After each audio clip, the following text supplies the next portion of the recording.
Et salut à tous, c'est Ultima. Je vous propose une vidéo sur Surin Surokan, un SRAM. J'avais pas fait beaucoup les SRAM parce que j'étais pas tombé spécialement, j'avais pas été spécialement conquis par le gameplay. Mais voilà, j'ai trouvé une façon de jouer qui me plaît à peu près.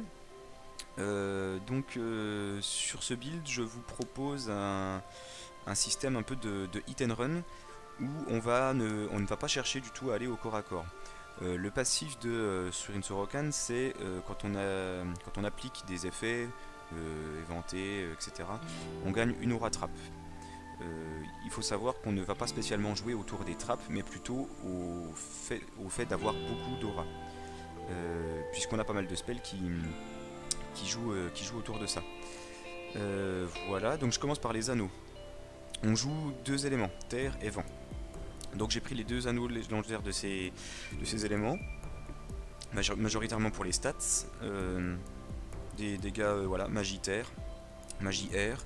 J'ai un rebond dans le deck, mais à la limite c'est négligeable. Mais voilà, vitalité de héros tourbe, c'est toujours les bienvenus, puisqu'on a deux tourbes. On a Marcus et on a un spell de tourbe. J'ai l'anneau obscur que j'utilise pas forcément pour l'ouragan. Vous verrez que contrairement à la plupart de mes autres vidéos, je ne vais pas être obnubilé par le fait de faire proc l'affinité. Là c'est plus encore une fois pour les stats. Vitalité de héros, magie terre, magie air. Le tout dans un seul anneau, c'est parfait, c'est ce qu'on veut. L'ouragan, des fois il proc pour les dégâts. Le fait que ça ajoute 1 à une jauge éther, on s'en moque complètement. L'anneau oculaire pour l'effet boueux en début de tour qui donne déjà des auras.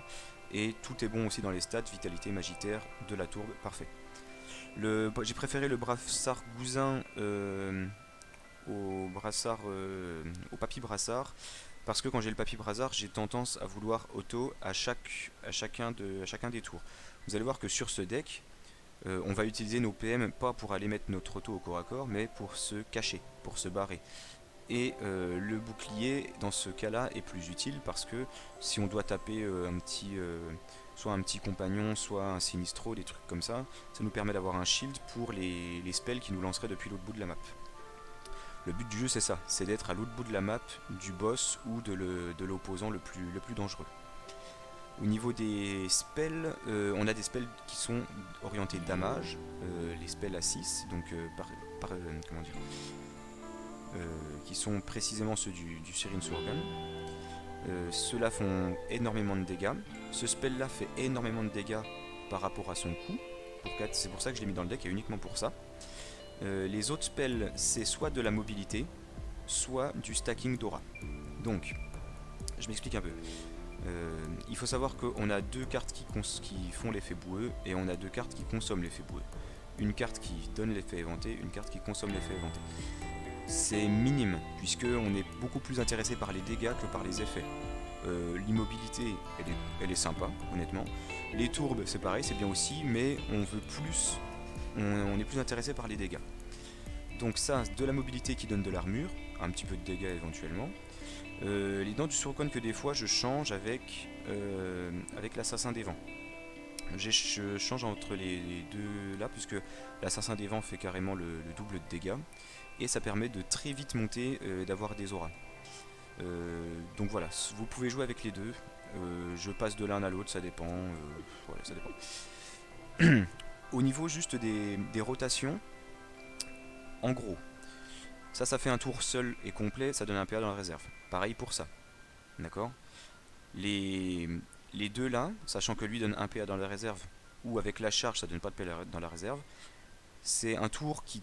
Donc ça c'est un faux tour à 8, c'est un tour à 7, puisque celui-là donne un PA dans la réserve, on le consomme et on peut jouer celui-là. Donc il vous faut 7 PA pour jouer ça, ça tombe bien, avec ça on a 7 PA.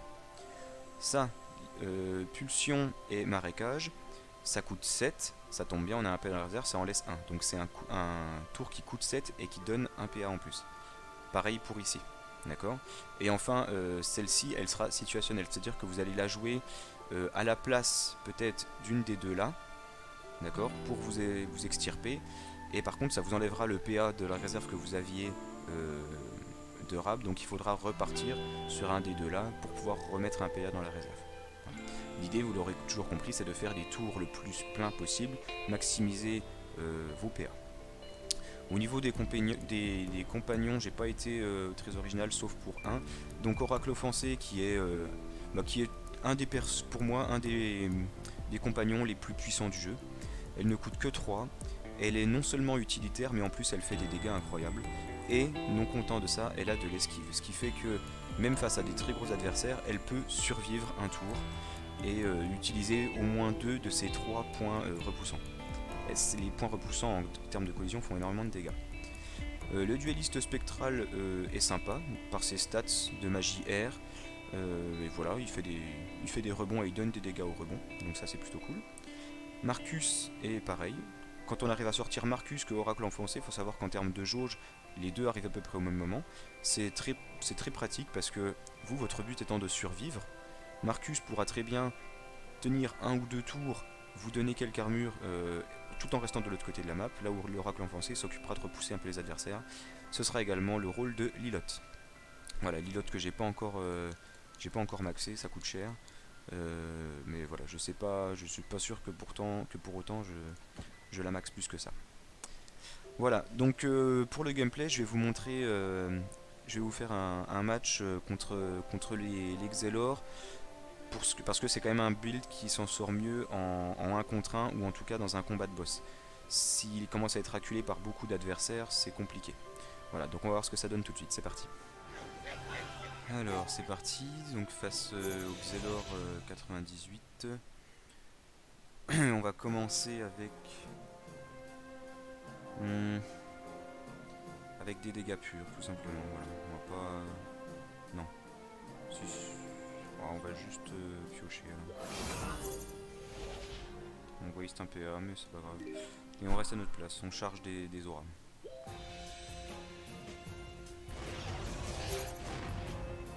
A noter que le ring qui applique vous dès le début est à moitié via des pages puisqu'il n'y a qu'un seul adversaire au début. On va le repousser et l'immobiliser. On gagne du temps, on lui a déjà fait perdre presque 200 points de vie. Il est encore à l'autre bout du terrain.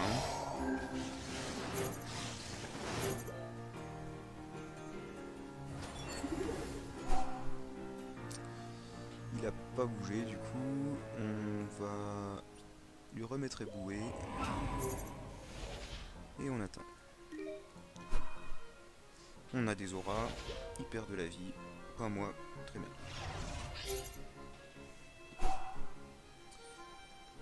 J'ai 3 auras. Je vais me mettre un peu d'armure et j'attends.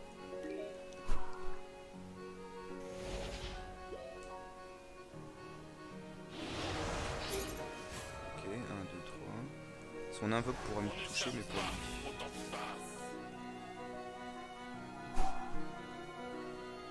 Super, donc là je peux faire un petit rebond. Ah non, j'ai pas de rebond. Je peux faire ça. J'ai 9. Donc je fais ça.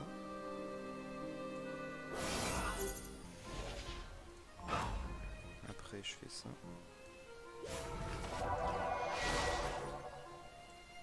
Je suis ta nouvelle maîtresse. Et je t'envoie promener. Le tout, c'est de la jouer collective. Hop là. Et je suis à l'autre bout du terrain, à nouveau. Là il va fumer mes invoques parce qu'elles sont très low level par rapport à lui, mais c'est pas grave, moi je suis safe. J'ai un rebond en plus, 55. J'ai un rebond que... Bon, déjà elle prend les dégâts de la collision. Le rebond.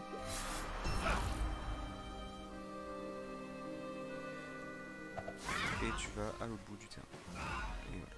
Et moi je vais même me permettre d'aller taper son sinistre. Faire ça.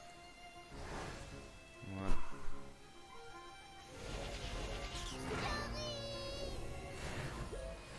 Vous voyez que ce spell, l'assassin des vents, je l'utilise pas, donc on peut vraiment le remplacer par la charge de vent qui coûte 3 et qui, elle, pour le coup, a carrément de l'utilité, ne serait-ce que pour s'escape. Ok, donc là il a fait un truc très désavantageux pour lui.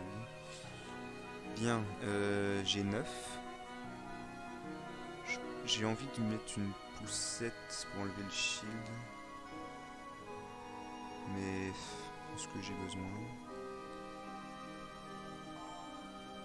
Je pense que je vais juste l'immobiliser. Ça fait 41.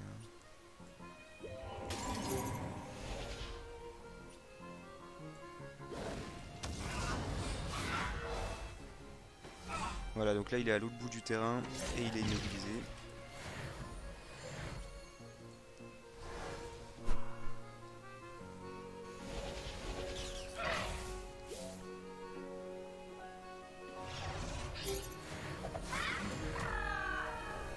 Ok, je regagne des PA. Je suis encore à 9. J'ai 3 auras. Donc je vais lui appliquer ça. Et je le tue là. Ouais. Avec beaucoup de dés. Voilà, donc c'est un build qui est très sympa. Voilà, vous pouvez jouer avec la dent du Sorokan à la place de la charge, hein, là-dessus il n'y a pas de souci. C'est un build qui est vraiment sympa parce que ça change de toujours chercher à aller dans le tas et foncer droit devant. Là, au contraire, on essaie d'éviter le corps à corps, on utilise le fait qu'on ait des bons damages à distance. Alors on n'utilise que peu les trappes, c'est pas très grave puisqu'ils sont quand même utiles, d'accord. On utilise plutôt le fait de garder les auras pour booster le sort. Et ça, c'est une mécanique de SRAM particulière à ce personnage. Donc j'espère que ça vous a plu, n'hésitez pas à laisser un pouce bleu, un petit commentaire et à me suivre sur Twitch. A bientôt.